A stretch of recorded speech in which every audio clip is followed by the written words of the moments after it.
یہ کیس ہے سال 2021 یا 22 کا، مجھے اچھی طرح یاد ہے، بڑا ہیڈ لائنز کی زینت بنا تھا۔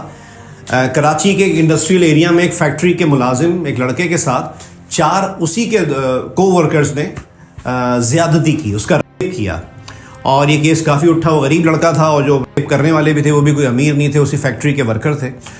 یہ کیس چلتے چلتے کسی طرح میرے دوست جو ہمارے وکیل ہیں اس کے پاس آیا، سٹی کورٹ میں ہی پریکٹس کرتے ہیں تو، اور لایا بھی ہماری ایک بڑی نڈر اور بڑی ایماندار جرنلسٹ ہیں، وہ لے کر گئیں کیونکہ انہوں نے اس وقوع کو رپورٹ بھی کیا تھا۔ وہ لے کر گئیں کہ یہ لوگ بہت غریب فیملی ہے، ان کا کیس پلیز آپ لڑیں۔ ہمارے اس دوست میں بھی ایک ہیومن رائٹ ایکٹیوسٹ ہے، تو انہوں نے بولا صحیح ہے۔ اس لڑکے سے اور اس لڑکے کی فیملی سے رابطہ کیا، ان کی درخواست پر فی سبیل اللہ اس کیس پہ لڑنے پہ آمادگی ظاہر کر دی۔ اس لڑکے کی فیملی کہہ رہی تھی کہ میرے بچے کے ساتھ ظلم ہوا ہے اور پلیز ان لوگوں کو کیفر کردار تک پہنچایا جائے۔ ہمارے دوست نے بھی اس چیز کا بیڑا اٹھا لیا کہ میں اس کا کیس لڑوں گا۔ اچھا، وکیل صاحب جو مسلسل رابطہ کر رہے تھے اس کی فیملی سے، مسلسل رابطے میں تھے، دن رات رابطے میں تھے، ان کو تسلی بھی دے رہے تھے، ان کی کچھ مدد بھی کر رہے تھے، اور ان کو ایک طریقے سے اس چیز کی ضرورت بھی تھی کہ ان کو ذہنی طور پہ بھی اس الجھن سے نکالا جائے، وہ یہ فیل کر رہے تھے۔ ہوا کچھ یوں کہ جب سماعت آگے بڑھی، کیس آگے بڑھا، تو جج صاحب ہر سماعت پر یہی بولتے تھے کہ بھائی لوگ اس لڑکے کو پیش کریں جس کے ساتھ یہ ہوا ہے۔ نہ وہ لڑکا فون اٹھا رہا، نہ اس کی فیملی فون اٹھاتی۔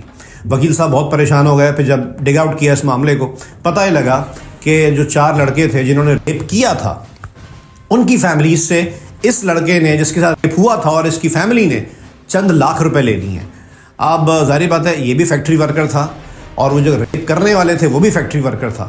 ان کی فیملیز کوئی ویل آف نہیں تھیں، انہوں نے گھر کا سامان بیچ کے کچھ 4-5 لاکھ روپے فی بندے نے شاید اس کی فیملی کو دیے، اور اس نے لے کے کیا یہ کہ وکیل صاحب کا فون اٹھانا بند کر دیا۔ اس کی فیملی نے بھی ریچ سے باہر ہو گئی کہ ہم ایک طریقے سے وہ کیس سے دستبردار ہو گئے۔ یہ وہی فیملی تھی جو تھوڑی دیر پہلے کہہ رہی تھی کہ انسانی ہمدردی کے تحت ہم غریبوں کا کیس لڑا جائے، اور ہمارے بچے کے ساتھ زیادتی ہوئی ہے۔ تو میرا اس کیس کو آپ کے سامنے لانے کا مقصد یہ ہے کہ عدلیہ میں مسائل ہیں، نقائص ہیں، لیکن ہر دفعہ عدلیہ یا پولیس سسٹم غلط نہیں ہوتا۔ کبھی کبھی یہ اپنی ایمانداری سے کام کر رہے ہوتے ہیں، عوام جو سائل ہوتا ہے وہ بڑی زیادتی اور مکاری کر جاتا ہے۔ تو ہر میڈیا پہ آنے والی خبر کا یا عدالت میں جانے والے کیس کا ایک دوسرا رخ بھی ہوتا ہے۔ ہو سکتا ہے میں شاید نگیٹیوٹی سے بھرپور یہ بات کر رہا ہوں کہ اس لڑکے نے اپنے آپ کو چند لاکھ روپے بٹورنے کے لیے پیش کیا ہو۔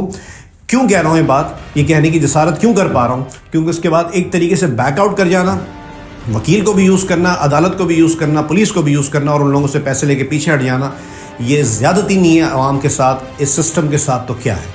اس کی جواب دہی کون ہے؟